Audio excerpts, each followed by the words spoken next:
Je vous salue en Jésus-Christ, notre Seigneur, notre adorateur, notre Dieu. Que la grâce du Seigneur, l'amour du Fils et la communion du Saint-Esprit soient votre partage tous les jours de votre vie. Je me réjouis en ce que je vous retrouve encore en bonne santé. Ici, sur cette plateforme, que son nom soit loué et adoré à jamais. La semaine passée seulement, nous avons célébré ensemble 1 an d'existence de notre plateforme. Et aujourd'hui, depuis hier, le message devait sortir. Vous savez que ça sort très tôt le dimanche nuit à lundi matin. Mais le diable dans ses manigances, le diable dans ses désirs de vouloir bloquer le message, a tout planifié pour que ce message ne vous atteigne pas. Mais, par la grâce de Dieu, par la puissance du Saint-Esprit, de celui que nous adorons, le message est bel et bien sorti. Le diable peut planifier des choses. Il peut vouloir nous bloquer. Mais Dieu, dans son immense amour, ne nous laissera jamais mourir dans la main du diable. Bien que il a réussi à tarder le message, mais finalement, ce message est sorti. Je m'abstiens de vous dire ce qui s'est passé au juste, mais je vous demande seulement de prier pour moi. Que son nom soit adoré et que son nom soit loué à jamais. La semaine passée, nous avons dit que Dieu veut nous montrer son Fils à travers nous. Et nous avons cité comme texte Romains 8, 29, comme notre texte de base. Permettez-moi de vous poser cette question aujourd'hui. Dieu est-il en avance ou en retard dans l'accomplissement et dans la résolution de vos problèmes? Dieu agit-il trop vite ou trop tard en répondant à vos besoins? Il fait toutes choses bonnes à son temps. C'est ce que nous dit Ecclésiaste 3, verset 11. Il fait toutes choses bonnes à son temps. Chers frères et sœurs en Christ, permettez-moi encore de vous poser la question. Dieu agit-il aussi vite ou Dieu est-il plutôt en retard en répondant à vos besoins de la vie?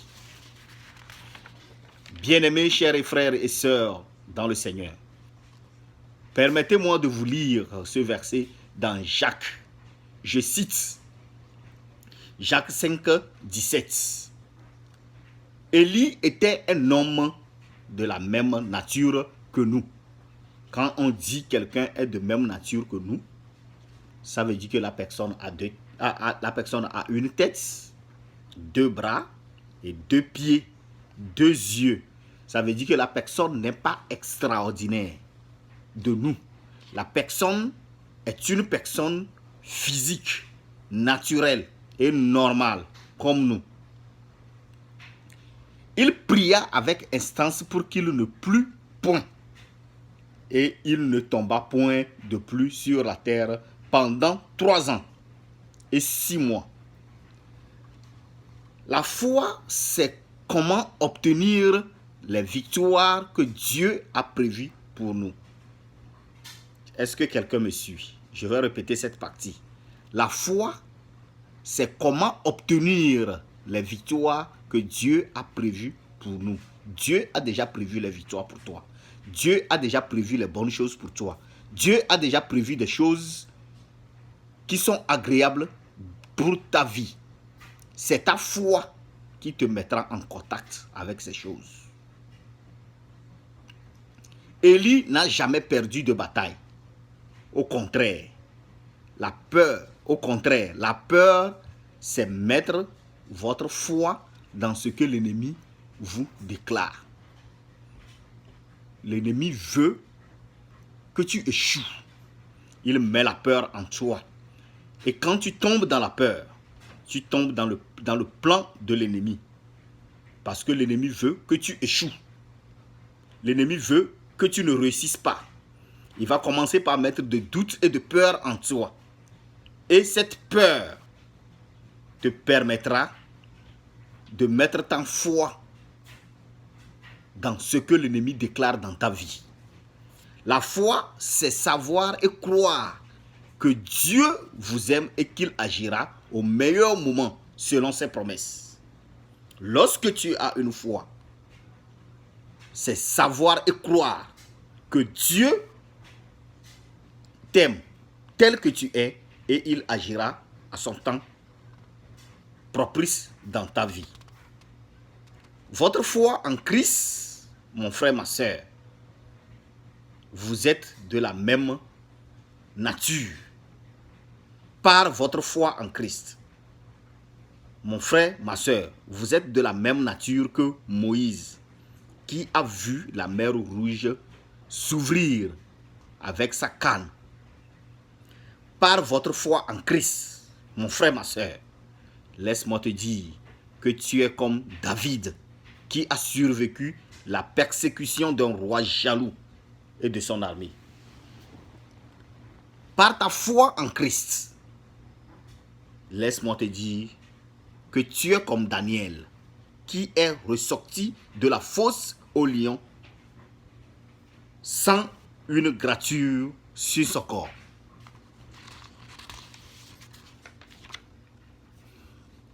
Votre foi est une arme défensive et offensive.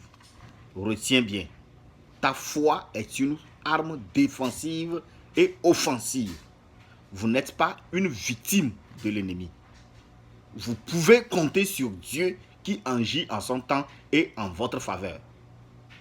Comme Romains 8, 37 nous le dit. Parce que vous croyez, vous êtes remplis d'assurance qu'en toute chose, vous êtes plus que vainqueur par celui qui vous a aimé. Dieu sait quand et comment intervenir en votre faveur.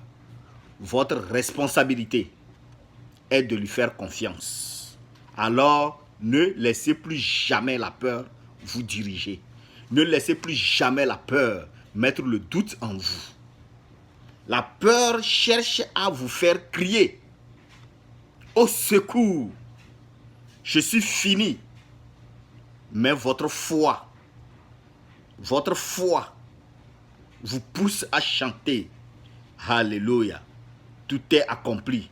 Jésus est avec moi. Aujourd'hui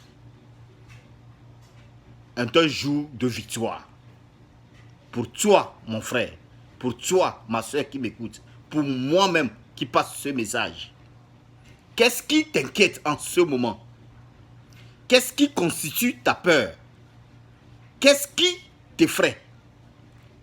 Est-ce le souci du mariage ou le souci de divorce? Est-ce le souci de la maladie ou encore le souci de la pauvreté? Est-ce le souci du boulot ou encore le souci du bien-être? Laissez éclater des cris de victoire pour vous d'abord et ensuite pour moi-même. Ensemble, prions et déclarons: Jésus, tu es le capitaine du bateau dans lequel je me trouve. Tu es celui qui me protège et qui me guide. Tu n'es jamais en retard pour agir, mais tu accomplis toujours tout avec perfection au nom puissant de Jésus. Amen et Amen. Nous nous retrouverons encore la semaine prochaine si Christ tarde à venir. Que Dieu soit avec vous, que Dieu vous protège, qu'il vous accompagne dans vos projets et dans vos activités durant toute la semaine. Nous nous retrouvons encore la semaine prochaine. Pour ceux qui ont leur contact avec moi, vous aurez ce message sur vos WhatsApp en audio. Si vous cherchez ce message toujours en vidéo, vous pouvez taper la restauration est en Jésus.